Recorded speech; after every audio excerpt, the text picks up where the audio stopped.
in America. Only in America. Only in America. Only in America. Only America. Only in America. This week, we're thinking about boundaries and borders, taking a look at the political and physical aspects of borders and what that means for a growing, increasingly mobile world population. You have the very premise that one can secure the border and should invest basically limitless resources into securing the border is beginning to be questioned in a very real way. Welcome to Only in America. From the National Immigration Forum, I am Ali Noorani.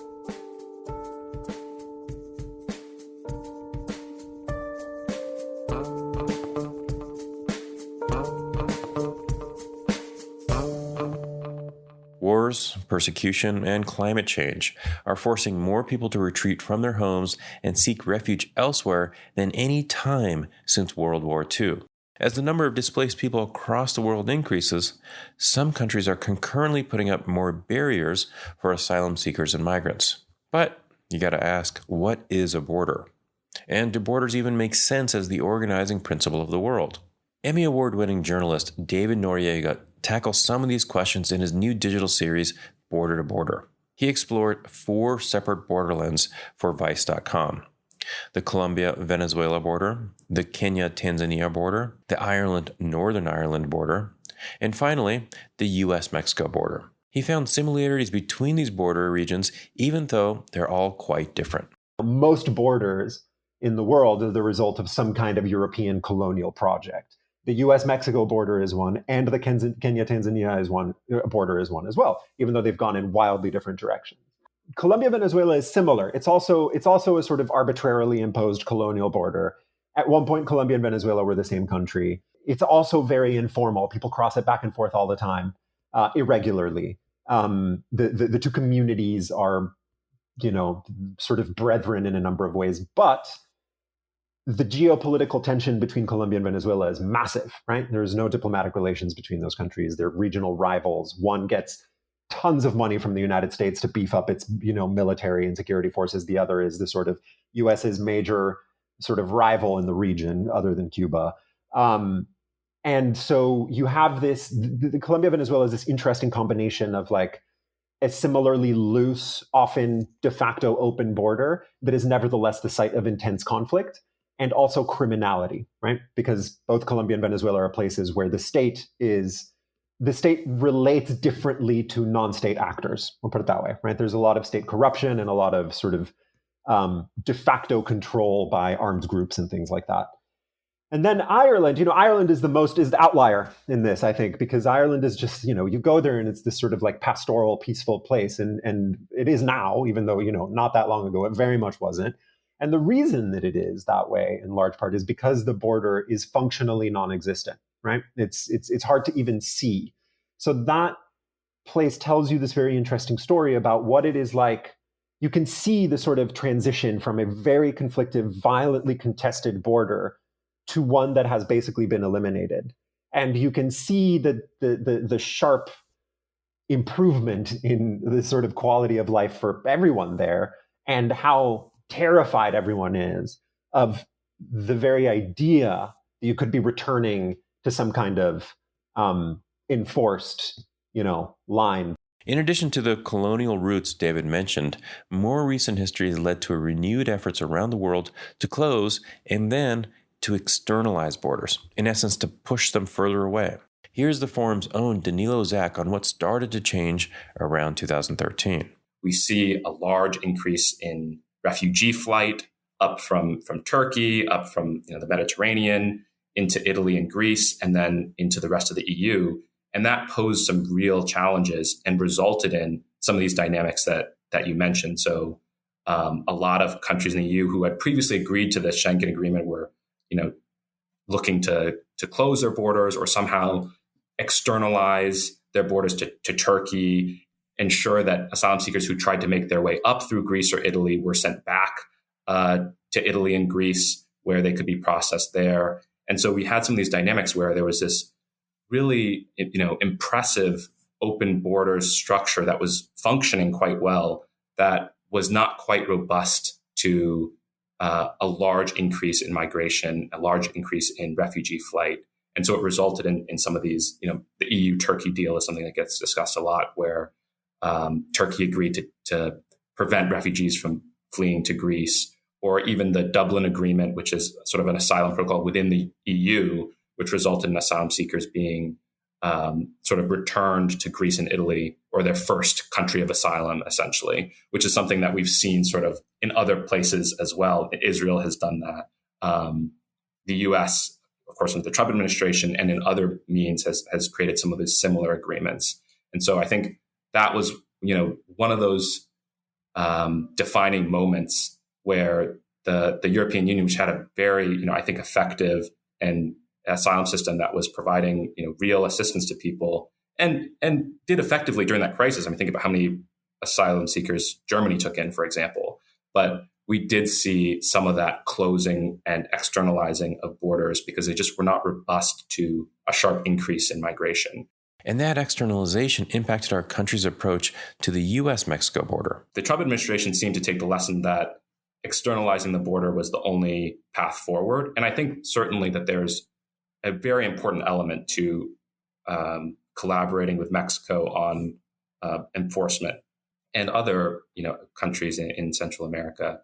But in addition, I think that there's a real, way forward for the Biden administration to think through how can we set up a system that's both humane and secure, and in what ways can we construct an asylum system that's prepared to deal with sharp increases in migration without sort of falling apart and without needing to lean on our worst tendencies of closing down, shutting down the border to those who most need assistance. I think there are paths forward if that's the challenge that the administration wants to address. And based on some of the recent documentation that's come out, I think we are seeing some of that from the Biden administration, talking about fostering a humane and secure border. David agrees that there's a change happening in the U.S. approach to border security.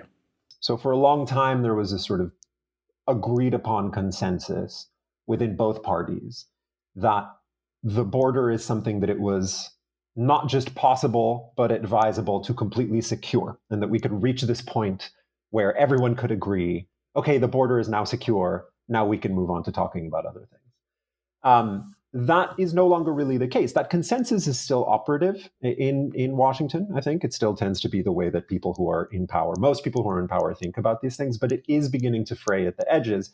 I think the Trump administration plays a huge role in that, right? Just only in the sense that it forced Democrats to adopt certain moral positions that they previously had not really had to adopt.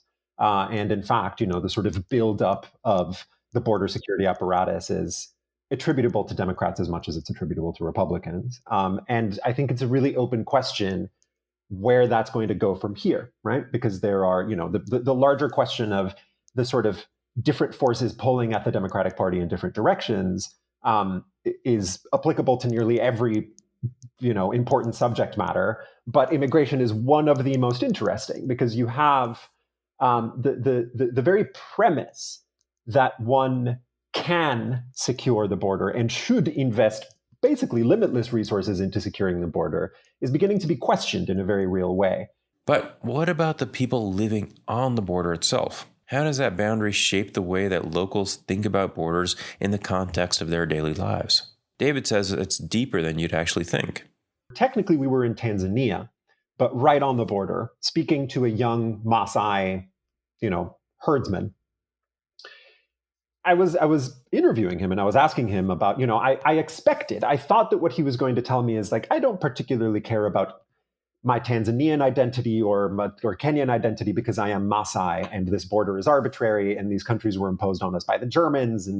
And he was aware of that history. He was very well aware of that entire history. And yet he would answer my question saying, no, I am Tanzanian and I consider myself Tanzanian. And the people over there are Kenyan, and we are different because I am Tanzanian and they are Kenyan. And I was like, well, but you're both Maasai, right? And you cross back and forth all the time and you trade and you're part of the same tribe. And you're just, and he was just like, yeah, we are. And we are all Maasai, but also I am Tanzanian and they are Kenyan. And therefore we are different for that reason. And Colombia, Venezuela is very similar, right? It's like these two sort of brethren peoples who have a very tightly woven history, same liberator, same independence struggle. We're part of the same country at the same, for a time. Same music, same food, same culture. And yet, particularly in the last few years, given the migration, the displacement crisis out of Venezuela, there's this xenophobia that a lot of Colombians have towards Venezuelans. They're like, no, they're Venezuelan. They belong over there. They don't belong over here. And Venezuelans feel like, well, but what about 20 years ago when it was Colombians being displaced by the armed conflict and you all came to Venezuela, right? And it was just like, sort of in spite of that, even though people understand there's this contradiction, right? People sort of hold this contradiction within them where they understand that borders are ridiculous and arbitrary, and yet they still play this very important role in structuring how they see themselves and how they see the other. And with a global pandemic still going on, David says that this will have long-lasting, deepening effects on the kinds of inequality that borders are instrumental in reinforcing. The ways in which the pandemic kind of reintroduced the idea of controlling borders around the world to, in a place where for a long time the sort of the kind of conventional wisdom was that like, oh, we're going into an increasingly borderless world. I think that those disparities, the disparities between the people who are able to move freely and the people who are not able to move freely, are going to become so evident that they're no longer possible to sort of pretend away, right? Like it's going to be a lot harder to sort of talk about this borderless, globalized world, which never really existed for the vast majority of people. And there's going to be, I think, a sort of coming to terms with the fact that, borders are closed for some people and open for others. And one way that I imagine that going, which should be pretty interesting, is like biologically enforced freedom of movement, right? This idea that like certain people, we see this obviously with like biometrics in border controls, right? Like retinal scans and things like that, everything that's already happening on the US and US-Mexico, on both American borders, land borders. Those systems whereby we separate the people who can cross a border freely and the people who cannot are going to become more and more sophisticated and more technological, and are going to, I think, in some ways more and more sort of physical, right? They're going to have to do with like your physical person and your physical body and its ability to cross the border. I think with sort of vaccine passports, we're going to see that. It's very complicated because like a vaccine passport, I'm in favor of people requiring vaccines for things like freedom of to gather and move and things like that. I think it's a good thing, but I think it's also accelerating this process, or might accelerate this process, I should say, that is sort of sinister, right? Or part of a larger sinister change happening in the world. As David points out, the U.S. is on the cutting edge of technology for border enforcement. But what could we be looking at to improve our border policies? Danilo, my colleague at the forum, had some ideas. There are a lot of tools the U.S. has at its disposal. It's not just the asylum system. It's also about bolstering, refugee protections in certain places, or the SIV system. I know with the situation in Afghanistan, we've been talking a lot about that. But I'll give you an example. In June, the U.S. refugee resettlement system welcomed 12 people from Central America, and 188,000 people showed up at our border. So there's real work to be done to build up some of these other systems. I mean, there's a parole program in Cuba that was shuttered years ago that could be brought back. The Central American Minors Program was re-implemented by the Biden administration that would allow some kids to, be able to apply for protection from their home countries rather than making this dangerous journey. That could be even further expanded. So there are a lot of other tools at our disposal beyond just waiting for folks to come to the border that I think we really should be exploring further. And David said that there's hope in how the U.S. and other governments assess and adapt their approach to border enforcement. The fact is that there are going to be massive crises of displacement around the world in the coming decades. There already are, and they're only going to get worse with climate change and the sort of continued dispossession of large numbers of people in the global south. It is going to happen. There is a growing the element of authoritarianism that you described, the sort of Trump and Orban and Farage cadre of the world. There is a counter element to that. And it is a much more, I think, potentially at least, massive popular counter element to that, right? And it's the element that says, well, maybe we shouldn't criminalize migration, right? Maybe we shouldn't criminalize the act of moving from one place to another. And maybe borders, don't actually make sense as the sort of organizing principle of the world. And maybe we should be thinking about a different, maybe we should be thinking about nation states. Maybe in 30 years, we'll be beginning to think about nation states in the way that we now think about like city states or empires or some monarchies, some other form of organizing states and people.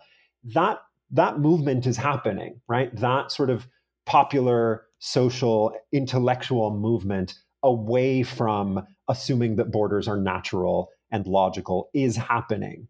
The question is, how successful will it be in moving forward its vision of the world against this vision of the world that insists on reasserting borders and doing so with ever increasing violence, right? That is the question. I don't know the answer, but I do think there's hope there. David Noriega is an Emmy Award-winning journalist and correspondent covering immigration, Latin America, and international politics for Vice News. Be sure to check out his new show, Border to Border, on Vice News' YouTube channel or Vice.com. Danilo Zak is a Senior Policy and Advocacy Associate at the Forum. You can learn more about borders and migration at our website, immigrationforum.org/podcast. And if you like what you hear, do me a solid. Subscribe to Only in America, wherever you are listening to this episode. One quick programming note as we go into the final weeks of August. We're going to take a quick break and we'll be back in a few weeks with new stories and episodes. Only in America is produced by an amazing team, Katie Lutz, Joanna Taylor, and Becca Wall. Our artwork and graphics are designed by Carla Leja. I'm Ali Nirani, and I will talk to you soon. Support for the National Immigration Forum comes from the Carnegie Corporation of New York, supporting innovations in education, democratic engagement, and strengthening international peace and security. And from Humanity United. When humanity is united, we can bring a powerful force for human dignity.